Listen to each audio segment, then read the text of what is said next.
Sir आप ये बताएं कि हमारे जो तैयारे हैं जिनमें J-10C है और F-16 या 17 उनमें क्या अपग्रेडेशंस होने वाली?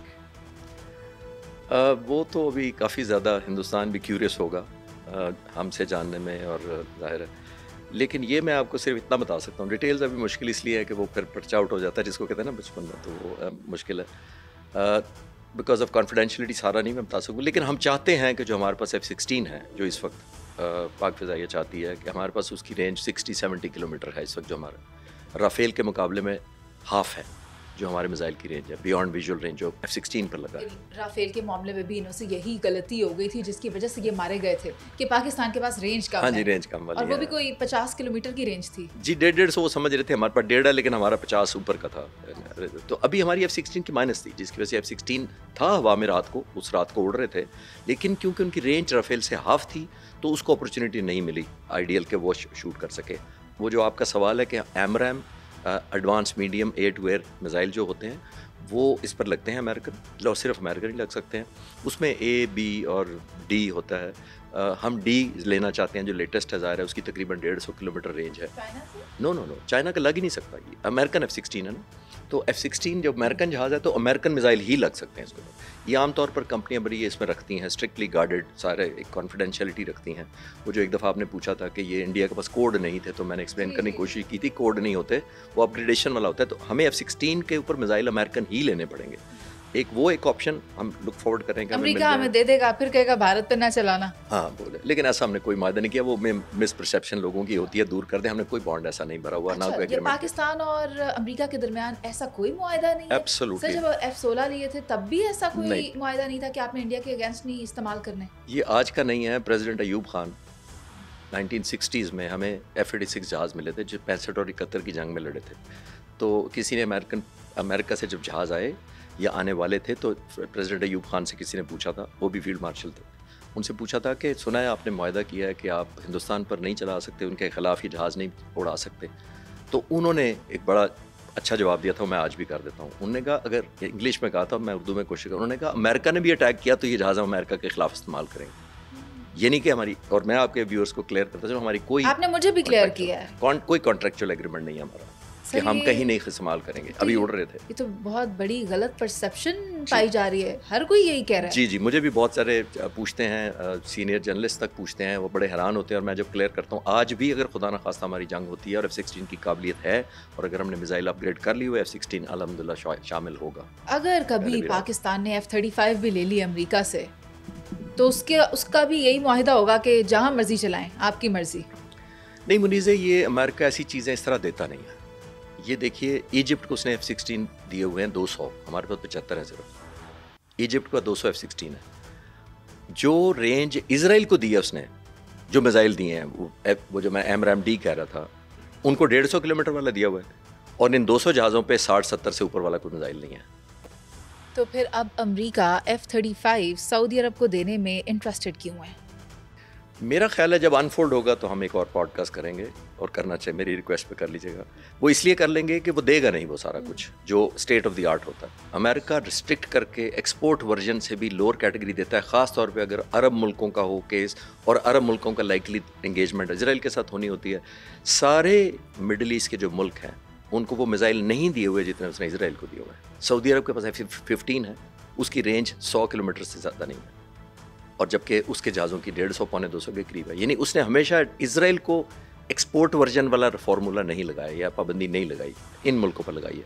200 एयरक्राफ्ट F-16 क्या करेंगे अगर इजराइल से मुकाबला होता है और उधर से 150 किलोमीटर है, उनके पास 60-70 से ऊपर मिसाइल नहीं है। तो फिर हम किस लिए हैं? हमारे साथ दिफाई मुआहिदा किस लिए किया है सऊदी अरब ने? इसीलिए तो किया है? नहीं, हमारा किसी और वजह से किया, वो मिसाइल की वजह से नहीं। आज आप बहुत सी बातें ना ढके छुपे अल्फाज में कह रहे हैं। आप नहीं चाहते दुश्मन ममालिक को सारे राज एक ही पॉडकास्ट में पता चल जाए? मैं भी नहीं चाहता कि आप दोबारा ना बुलाएं।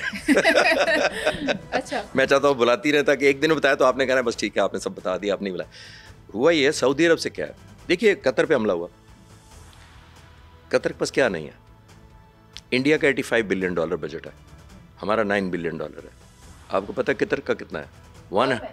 $130 बिलियन। और फिर भी उसको अमेरिका से मदद चाहिए कि वो उसका दिफा करे। मैंने आपसे कहा कि क्या चाहिए, बीच में मिसिंग क्या होता है? एक होती है आपकी सलाहियत, इरादी, बड़ी खुद मुख्तारी। आपने बड़ी अच्छी उर्दू बोल दी, मेरी इतनी अच्छी उर्दू नहीं है। एक होता है ही काबिलियत और एक होता है हौसला। काबिलियत और चीज़ होती है, हौसला और चीज़ होती है। वो तो फिर सऊदी अरब का भी 70 बिलियन के करीब बजट होगा जी, और फिर भी उसने दिफाई मुआहदा पाकिस्तान के साथ किया जिसका कितना गालिबन 10 बिलियन के करीब है। नहीं देखें, ये जो पाकिस्तान सऊदी अरब का हुआ है ये बिल्कुल डिफरेंट डायमेंशन में हुआ है। लोगों को एक और मिसअंडरस्टैंडिंग हुई है जो आपकी मेहरबानी से मैं चैनल्स के जरिए क्लियर करता हूँ।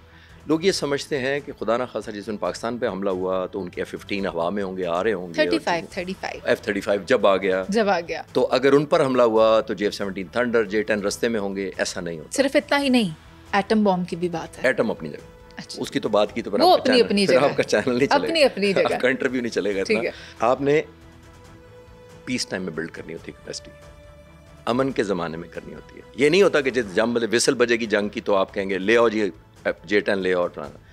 सऊदी अरब के पास क्या है? Unlimited resources. पाकिस्तान के पास क्या है? अनलिमिटेड रिजॉल्व, हौसला, training, passion, marry the two, get the result.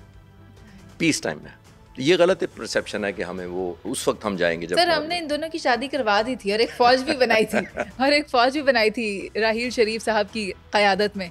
मैं तो चाहती हूँ कि मौका आए कि उसको इस्तेमाल किया जाए और उसकी क़यादत फील्ड मार्शल आसिम मुनीर साहब के पास हो तो फिर हम देखें कि हम क्या वंडर्स कर सकते हैं। नहीं, अभी तक तो देखिए यही मुआहदा अगर काम कर जाए तो शायद और किसी फोर्स की ज़रूरत ना पड़े। और आपने जैसे मैंने कहा कि आपने एक बॉन्डेज दिखानी है, रिजल्ट दिखाना है, पीस टाइम में दिखाना है। मेरा जोर इस पे है। जंग के दिनों में आपको दुश्मन आपको टाइम नहीं देता। आप बताइए, चलें आखिरी बात इस सवाल के जवाब में। रात को 12:30 बजे जब आपके बॉर्डर पे 85 जहाज़ रात को उड़ रहे थे, आ रहे थे, हर एक के ऊपर 4 से 6 मिसाइल लगे होते बियॉन्ड विजुअल रेंज, तकरीबन 350-400 मिसाइल लेके आ रहे थे हमलावर करने। उस वक्त आपने सऊदी अरब को कॉल करना था अगर हमारा मुआहदा हुआ होता। किसने करना था? हमने करना था खुद। This is what I am saying. अभी भी हमने किया है, हालांकि हम पर दबाव था, जवाब नहीं दो तो, पर हमने देना था। तो हमने कोई OIC का इजलास नहीं बुलाया ना, अल्हम्दुलिल्लाह। हमने अगले यूनाइटेड नेशन से कंडेम नहीं कराया, हमने अमेरिका से वीटो नहीं कराया, हमने बुरा भला नहीं कहा, हमने डिप्लोमेटिक मूव नहीं की। पहले मारा, उसके बाद दुनिया से कहा हाँ जी क्या करना है। और अभी हम अफगानिस्तान के साथ भी इससे कोई मुख्तलिफ काम नहीं करेंगे। गाना में देखें आप क्या किया। हमने तो आपके साथ जाते जाते आकर बैठ गए कि हम पीस टॉक करेंगे। आप हमारे नेबरिंग कंट्रीज हैं मगर वो हम की बात नहीं चाहते। मगर अब हम क्या वाना का जवाब देने के बाद फिर सोचेंगे कि हमने क्या करना है, बिल्कुल वैसे ही जैसे भारत के साथ किया था। देखिए, मैं भारत से इसको इक्वेट नहीं करता। इधर जब भी होगा, जितना हुआ भी है वो अनविलिंगली हुआ है, बाय चॉइस नहीं हुआ, एक्साइटमेंट नहीं हुआ। मुत्तकी की स्टेटमेंट्स तो बाय चॉइस और बाय विल थी ना। नहीं, उनको कर लेने दें। हमने अपना स्टैंस रखना ना। हम दूसरे को मुंह लाल देख के हम अपना मुंह लाल नहीं करते। हमारा अपना ग्रेस है, हमारे मुल्क की एक अपनी फॉरेन पॉलिसी है, हमारी एक नेशनल इंटरेस्ट है। हमारी नेशनल इंटरेस्ट ये है कि हम टू फ्रंट नहीं लड़ते और लड़ना चाहते नहीं हैं। हमारी कैपेसिटी भी नहीं है, हमने बिल्ड भी नहीं किया कभी। हमारी फोर्सेस बिल्ड नहीं है टू प्रॉन्ग लड़ने के लिए, डिज़ाइन वाइज। ये नहीं कि हौसले वाइज, दोनों का फ़र्क है।